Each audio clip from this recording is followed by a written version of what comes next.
મિત્રો, આજે આપણો 9th એપિસોડ છે. લાસ્ટ 2 એપિસોડમાં આપણે શીખેલા બેલ્ટ કેવી રીતે બનાવવા, નાના મોટા બેલ્ટ છે એનું કેવી રીતે મિક્સિંગ કરવું એ તો હું જ્યારે આપણે હેન્ડ પ્રેક્ટિસ કરશું ત્યારે બતાવીશ. આજે આપણે શીખવાના છીએ એનિમલ્સ. તો એનિમલ્સમાં કયા કયા પ્રકાર આવે છે? તો એનિમલ્સમાં આવે છે એલિફન્ટ, પીકોક, પેરોટ, ડક, એ બધા એનિમલ્સ આવે છે. તો સૌથી પ્રથમ આપણે લેશું એલિફન્ટ. તો એલિફન્ટ કેવી રીતે બનાવવો છે, ડાર્ક કેવી રીતે બનાવવો, પ્લેન કેવી રીતે બનાવવો, નાના એનિમલ્સ કેવી રીતે બનાવવાની, સૂંઢ કેવી રીતે બનાવવી, આજે આપણે એ શીખશું. તો હજી સુધી તમે મારી ચેનલને સબસ્ક્રાઇબ, લાઇક, શેર નથી કરી તો એ કરો. મને બહુ બધા કોમેન્ટ મળે છે, હું જરૂર રિપ્લાય આપું છું અને એ લોકોનું સોલ્યુશન પણ આપીશ. થોડા ટૂંક સમયની અંદર જ હું એમનું સોલ્યુશન આપીશ. તો મિત્રો, આ રીતના એનિમલ્સ બનાવવાની ટ્રીક તમે જોઈ શકો છો. બહુ જ સિમ્પલ છે. ઉપર જે રીતે ના બને એની માટે લાઇનિંગનો યુઝ કરો વ્યવસ્થિત પ્રોપર. ડાર્કનેસ આપતી વખતે ખાસ ધ્યાન રાખો કે જે તમે ડિઝાઇન આપી છે એની આઉટ સાઈડ ના જાય. જોઈ શકો સૂંઢનો ભાગ, કેટલા પ્રકારની સૂંઢો હોય છે. તમે ગોળ ઉપરવાળી સૂંઢ પણ લઈ શકો છો, નીચેવાળી સીધી વાંકડિયાવાળી, બહુ બધી સૂંઢના પ્રકાર આવે છે. હું તમને 3 સૂંઢના પ્રકારમાં હું તમને હાથી બનાવીને પણ બતાવીશ.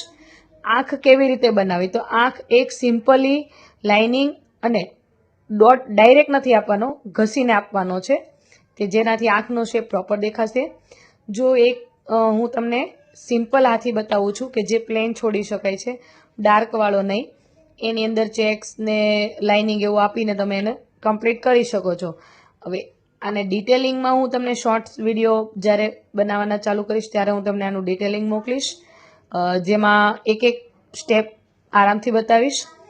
હવે આ જે છે સૂંઢ ઉપરની જે છે, તમને ખ્યાલ હોય તો 2 હાથી હોય છે, સામસામા ઉપરની સૂંઢવાળા પણ હોય છે.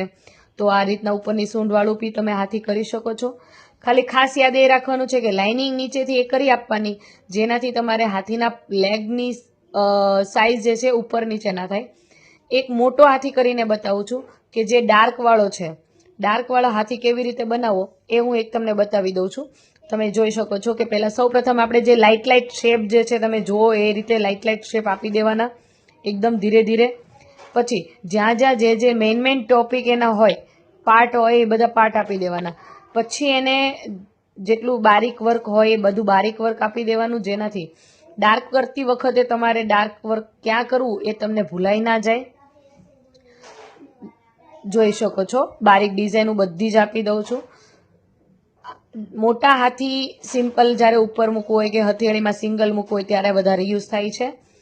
પણ ડાર્ક હાથી સરસ લાગે, લાઇટ પણ સારું જ લાગે છે પણ ડાર્ક પણ સરસ લાગે. તમે ટ્રાય કરો ઘરે એકવાર.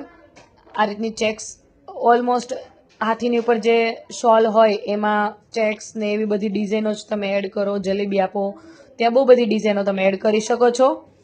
પછી મેં છે ને એનો હેડનો ભાગ છે, સૂંઢનો ભાગ છે, બધામાં જ હું પહેલાં કેવું કરીશ કે આઉટલાઇન જે છે એ આપી દઈશ.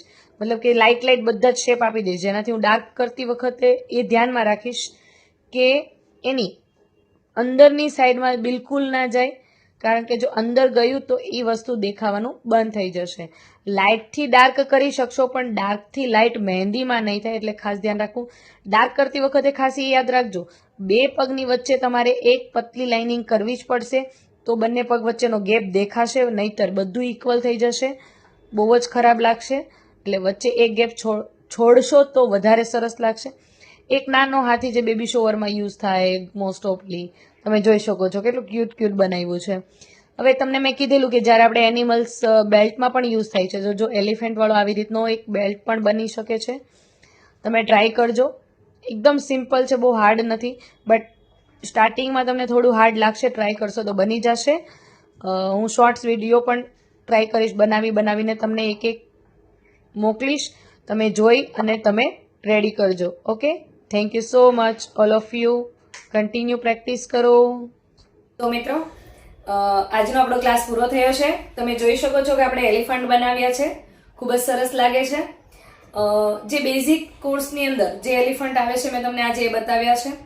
જ્યારે આપણે એડવાન્સ કરશું ત્યારે આનાથી થોડાક હાર્ડ વર્કના આવતા એલિફન્ટ શીખવાડીશ. આવતીકાલે આપણે શીખશું પીકોક.